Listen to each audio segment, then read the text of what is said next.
Motor apa? Beat warna apa? Aduh, beat warna abu-abu salah bah.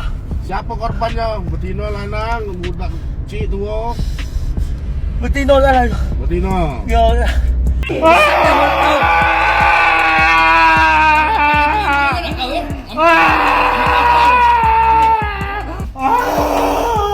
Tidak cocok, hebat kau ya.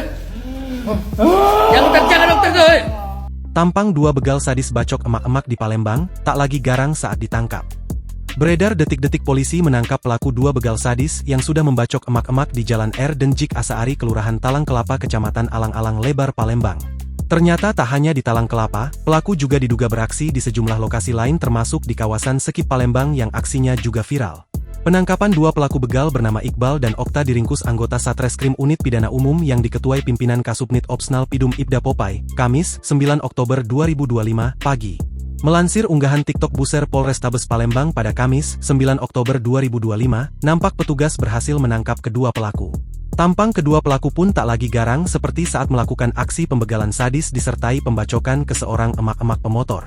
Sebelumnya, aksi dua pelaku begal terekam CCTV di Jalan R Denjik Asaari Kelurahan Talang Kelapa Kecamatan Alang-Alang Lebar menimpa seorang emak-emak, Selasa, 7 Oktober 2025, pagi. Motor Bitnopol BG2923 AFC Raib dibawa kedua pelaku yang nekat menghadang korban bernama Teti Yusita 48 tahun disertai pembacokan yang melukai tangan korban.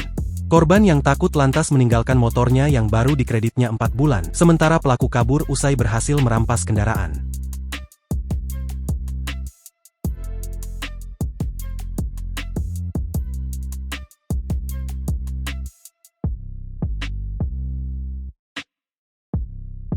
Download Tribun X sekarang, menghadirkan lokal menjadi Indonesia.